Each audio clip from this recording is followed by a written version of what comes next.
세상은 서러움 그 자체고 인생은 그냥 불공정, 불공평이다. 그런데 그 서러움을 내가 극복해야 된다. 나는 내가 극복했다. 이는 배우 윤여정님의 명언으로 불공정한 세상을 살아내기 위해서는 불리한 상황에서도 이겨내야 한다는 의미입니다. 그런데 여기 축구계에도 불공정한 심판의 판정에도 승리를 쟁취한 국가가 있어 눈길을 끌고 있습니다. 바로 대한민국입니다.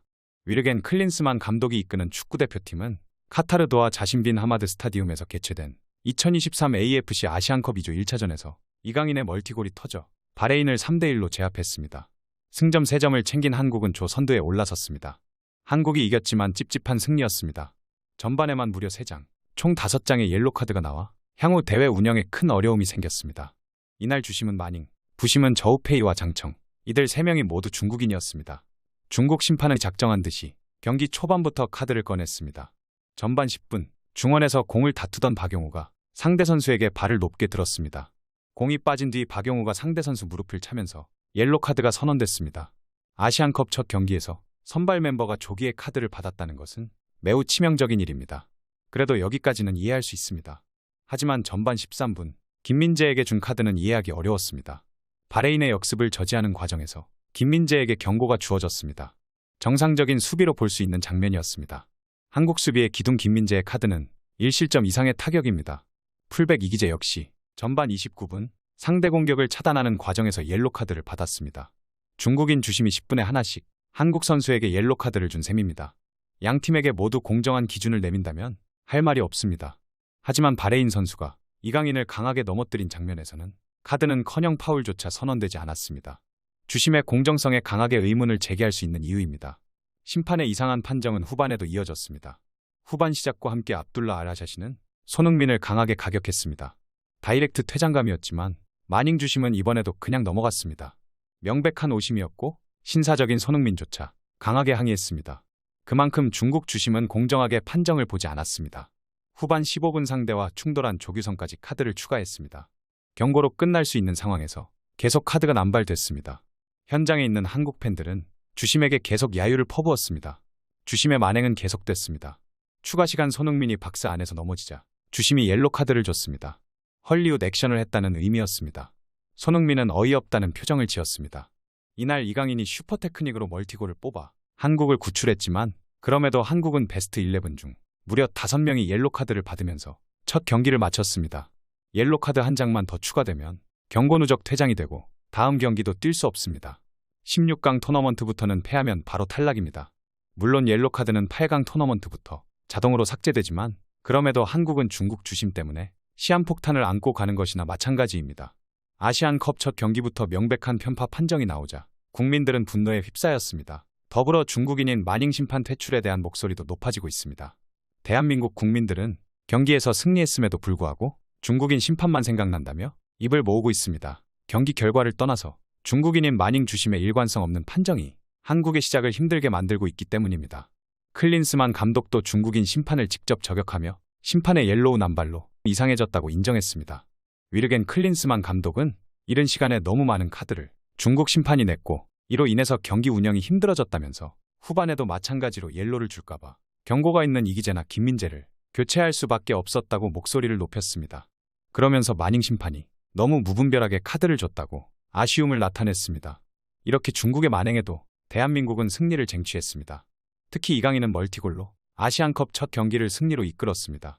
덕분에 승점 3점을 챙긴 한국은 조 선두에 올라섰습니다. 역시 대표팀의 해답은 이강인이었습니다. PSG에서 주전으로 뛰는 슈퍼스타에게 아시안컵은 너무 좁은 무대였습니다. 그야말로 이강인의 슈퍼 테크닉이 경기를 지배했습니다. 1대1로 맞선 후반 12분, 이강인이 왼발로 때린 슈팅이 왼쪽 골포스트를 맞고 그대로 골이 됐습니다. 조규성과 이강인이 엇갈리면서 상대 수비수의 시선이 분산됐습니다. 이강인을 찾아낸 김민재의 어시스트도 좋았습니다. 이강인의 경기력은 여기서 그치지 않았습니다. 후반 23분 박스 안에서 공을 잡은 이강인은 침착하게 공을 접어 수비수를 날리고 다시 왼발 슛으로 득점했습니다. 이강인의 슈퍼 테크닉이 만든 골이었습니다. 바레인의 밀집 수비도 이강인의 절묘한 기술 앞에서는 추풍낙엽이었습니다. 이강인은 후반 35분에도 손흥민에게 환상적인 스루 패스를 공급했습니다. 오프사이드가 선언되긴 했지만 절묘한 타이밍이었습니다. 이강인의 천재성을 다시 확인한 순간이었습니다. 경기 후 공식 기자회견에서 이강인은 경기 시작부터 쉽지 않은 경기가 될 것으로 예상했고 아시안컵에 나온 팀 중 쉬운 팀은 한 팀도 없다며 매 경기 최선을 다해서 좋은 결과를 내겠다고 다짐했습니다. 이강인은 대표팀에서 손흥민, PSG에서는 킬리안 음바페와 환상의 호흡을 맞추고 있습니다. 이강인은 많은 부분에서 배우고 있고 축구뿐만 아니라 축구장 바깥에서 사람으로서 많은 것을 배운다고 고백했습니다. 그러면서 대표팀에 오면 흥민이 형뿐만 아니라 다른 형들에게 배울 점이 많고 소속팀에서 음바페와 다른 선수들에게 좋은 점을 배운다며 웃었습니다. 이강인은 특히 흥민이 형과 훈련 때나 경기 때나 잘 맞고 흥민이 형뿐만 아니라 모든 선수들과 잘 맞춰서 더 많은 골과 승리를 가져올 수 있도록 하겠다며 만족했습니다.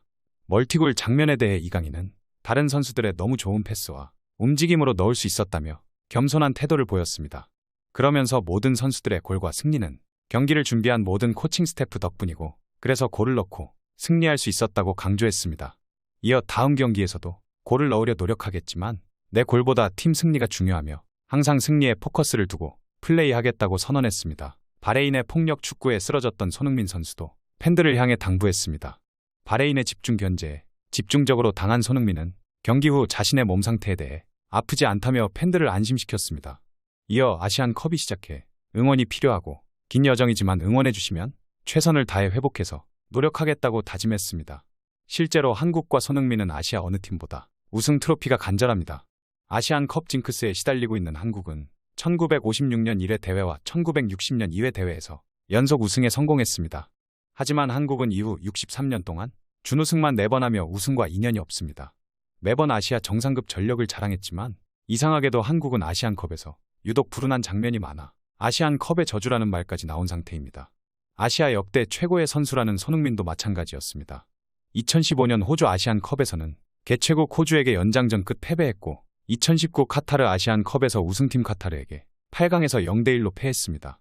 실제로 대표팀의 막내로 참가한 손흥민은 2015년 호주 아시안컵에서 준우승에 그치자 눈물을 보이기도 했습니다.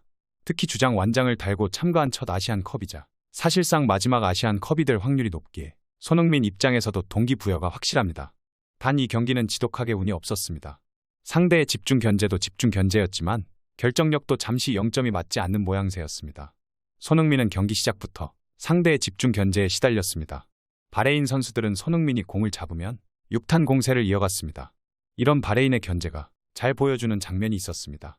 후반 1분 손흥민이 공을 잡자 바레인의 마흐디는 말 그대로 날라차고 정강이에 타격을 가했습니다. 기본적으로 축구에서 허용되는 레벨의 플레이가 아니었습니다. 손흥민은 후반 28분 이강인이 단독 드리블 돌파 이후 전환, 침투 패스를 잡았으나 마무리에 실패했습니다. 골키퍼 선방에 손이 맞고 벗어났으나 슈팅도 아쉬웠습니다. 여기에 후반 41분 손흥민은 다시 한번 박스 안에서 좋은 찬스를 잡았으나 골키퍼 발에 걸렸습니다. 여러모로 손흥민 입장에서는 잘 풀리지 않는 하루였습니다. 과연 대한민국 대표팀이 심판의 만행에 맞서 아시안컵을 우승으로 이끌 수 있을지 귀추가 주목되고 있는데요. 제가 봤을 때는 이번 경기는 상대팀보다 중국 심판이 경기 준비를 너무 철저하게 잘해와서 정말 고전했던 경기였다고 생각합니다. 앞으로도 심판에 어처구니 없는 판정이 있을 것으로 보이는데 우리 대표팀이 영리하고 현명하게 대처해 이 난관을 잘 극복하길 응원하겠습니다. 그리고 이강인은 이미 월클 실력 갖추고 있어 남은 건 꾸준한 경기력이 관건일 것으로 보입니다. 손흥민 시대 다음으로 10년간 이강인의 시대가 열리고 있습니다. 이강인이 볼을 잡으면 손흥민이 잡을 때처럼 마음이 편합니다. 특히 킬패스를 찔러줄 때는 환상적이라고 생각합니다. 이강인 선수가 손흥민 선수에게 잘 배워 4년 후에는 주장 완장을 차고 있길 응원하겠습니다. 이번 아시안컵에서 캡틴 손흥민 선수를 비롯해 모든 선수들이 부상이 없길 바라며 우리 국가대표 선수님들에게 끝까지 포기 안 하고 승리해 주셔서 감사하다는 말을 전하고 싶습니다. 오늘 전해드릴 소식은 여기까지입니다. 페페TV 시청자 여러분은 어떻게 생각하세요? 페페TV는 여러분의 생각이 궁금합니다. 댓글로 여러분의 생각을 남겨주세요. 여러분 어느새 희망찬 2024년이 다가왔습니다. 작년에 원하던 일들은 모두 성취하셨나요? 지난 시간 스트레스 받는 일도 많으셨을 테고 힘든 기억들도 있으셨을 텐데 행복하기 위해서 불행했던 기억들은 모두 의식적으로 버리고 좋은 기억들만 남기세요. 어떤 아쉬움이나 후회가 남는다면 그 또한 내일을 살아가게 하는 인생의 경험일 테니 너무 괴념치 마세요. 무엇보다 가장 소중한 건 바로 당신 자기 자신입니다. 소중한 당신을 한때의 부질없는 걱정과 고민들로 괴롭히지 마세요. 천천히 가더라도 포기하지 않는다면 언젠가는 도착할 수 있습니다.